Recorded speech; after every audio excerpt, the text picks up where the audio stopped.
تو پہلی علامت ہے کہ علم اٹھ جائے گا. وَيَتَقَارَبُ الزَّمَانُ. دیکھیے پچھلا جمعہ کتنا جلدی آیا، ابھی پھر جمعہ آ گیا. آج کل بہت احساس ہو رہا ہے، زمانے سے ہو رہا ہے پر آج کل زیادہ ہو رہا ہے کہ ابھی جمعہ لگتا ہے کل گزرا تھا، پھر بیان اور پھر بیان، فوراً جمعہ آ رہا ہے. حضور نے فرمایا کہ وقت جلدی گزرے گا. قیامت کی دوسری علامت. ایک روایت میں حضور نے خود اس کی تشریح فرمائی ہے، لا تقوم الساعة حتى يتقارب الزمان. قیامت قائم ہونے سے پہلے وقت بہت جلدی گزرے گا. فتكون السنة كالشهر ويكون الشهر كالجمعة وتكون الجمعة كاليوم ويكون اليوم كالساعة وتكون الساعة كاحتراق الصعفة.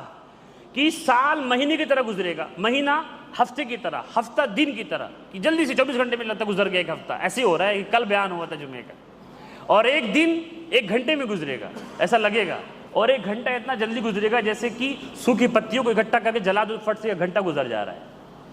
علماء نے کہا کہ اس سے کیا مطلب؟ ہم تو گھڑی دیکھ رہے ہیں، مطلب میں اپنی طرف سے کہہ رہا ہوں کہ گھڑی ابھی بھی 24 گھنٹے میں دن پورا کر رہی ہے، وہ تو اسپیڈ نہیں بڑھ گئی اس کی. ایسا تو نہیں کہ غروب آفتاب سورج ڈوبتا ہے 6 بجے تو آج 4 بجے ڈوب جا رہا ہے، اب ایسا تو نہیں ہے. اس کا مطلب علامہ ابن حجر رحمۃ اللہ بیان فرماتے ہیں کہ یذهب البرکۃ من کل شیء.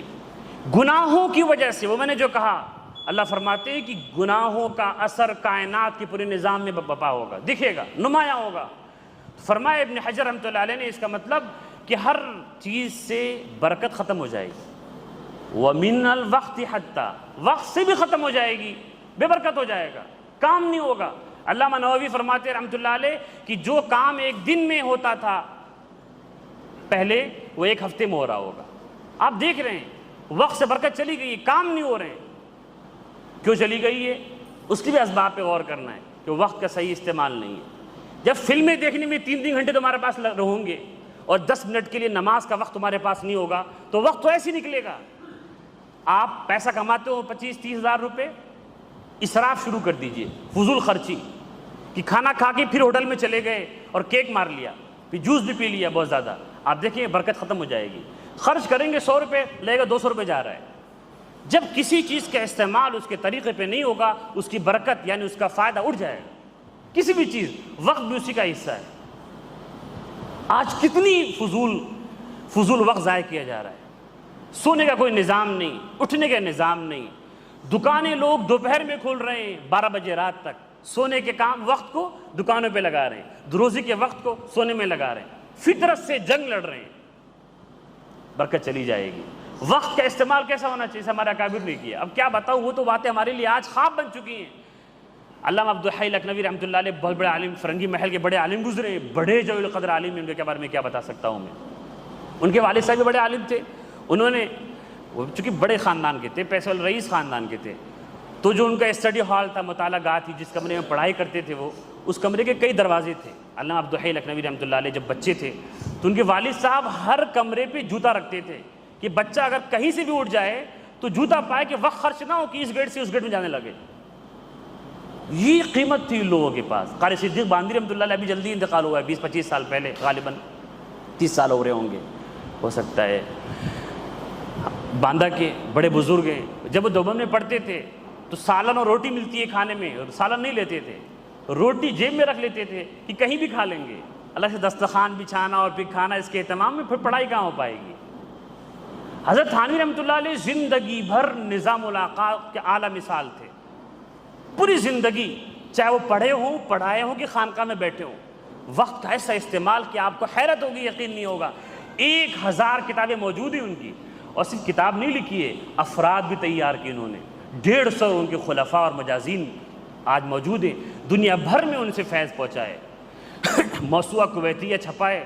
عرب پوری دنیا کا جو ایک اسلامک لاء کا ایک جو جدید ایڈیشن ہے، اس میں ان کے اقوال موجود ہیں. حالانکہ جلدی کے عالم ہے کہ بہت پرانے نہیں کہ ان کا بڑا نام ہو جاتا. بڑے بڑے انگریزی اداروں میں ان کے اوپر PhD کرائی جا رہی ہے. کیوں؟ وقت کا ایسا استعمال کہ ایک مرتبہ ان کے استاذ آگے، شیخ الہند محمد دیوبندی رحمۃ اللہ علیہ، استاذ، بڑے استاذ پورے ہندوستان کے سب سے بڑے عالم ہیں، اور شاگرد کے پاس آ گئے. جب وہ خانقاہ میں حضرت تھے، ملاقات ہو رہی ہے. کہا حضرت میں اس ٹائم کتاب لکھتا ہوں، آپ آگے تو نہیں لکھوں گا، لیکن چونکہ میرا نظام ہے، بس ابھی جاؤں گا، تھوڑا سا کر کے چلا آؤں گا تاکہ ناغہ نہ ہو، تاکہ ناغہ نہ ہو، وقت کا ایسا استعمال۔ چلیے پرانی بات چھوڑیے، شیخ الاسلام تقی عثمانی صاحب دامت برکاتہم العالیہ ابھی موجود ہیں، اللہ ان کی عمر کو دراز فرمائے۔ انہوں نے کئی کتابیں صرف جہاز میں لکھی ہیں، جہاز میں بیٹھ کر کے۔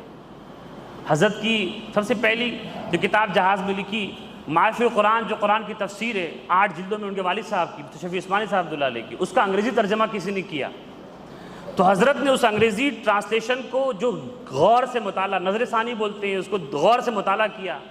پھر صرف مطالعہ نہیں کیا، اس میں کئی پیراگراف خود چڑھائے 8 جلدوں کی، وہ سارا کام انہوں نے جہاز کے سفر میں بیٹھے بیٹھے کیا۔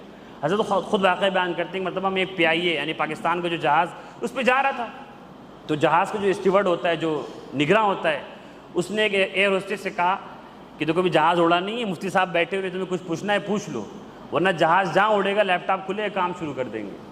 حضرت فرماتے ہیں کہ وہ کتاب ختم ہوئی، پھر حضرت نے قرآن کا انگریزی ترجمہ لکھنا شروع کیا، دی میننگس آف دا نوبل قرآن، پورے قرآن پاک کا ترجمہ، اس پر جو حاشیہ چڑھاتے ہیں، یہ پورا کام شروع سے آخر تک۔ اور حضرت کہتے ہیں کہ 12 قرآن کے جو پرانے ترجمے جو اچھے تھے وہ ساتھ میں رکھتا تھا لیپ ٹاپ کے اندر، اور ٹائپ کرا کے شیٹوں میں، کاغذوں میں، یہ سارا کام ایئرپورٹ اور جہاز پہ کیا ہے۔ پھر یہ کام ختم ہوا تو آسان ترجمہ قرآن جو آپ کے مسجد میں بھی رکھا ہوگا، اس کا اکثر و بیشتر حصہ جہاز میں کیا ہے۔ بڑے لوگ ایسے کام کرتے ہیں تو پیدا ہوتے ہیں، جب یہ وقت کی ناقدری ہوگی تو پھر وقت کی برکت ختم ہو جائے گی۔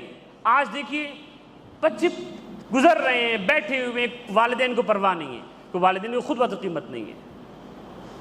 اس لیے قیامت بپا ہوگی تو علم دین اڑ جائے گا اس سے پہلے، اور وقت کی کا جو فائدہ ہے، برکت ہے، وہ بھی اٹھ جائے گی۔ اللہ تعالی ہم سب کو وقت کا صحیح استعمال کرنے والا، علم دین کو حاصل کرنے والا بنائے۔ واخر دعوانا الحمدللہ رب العالمین۔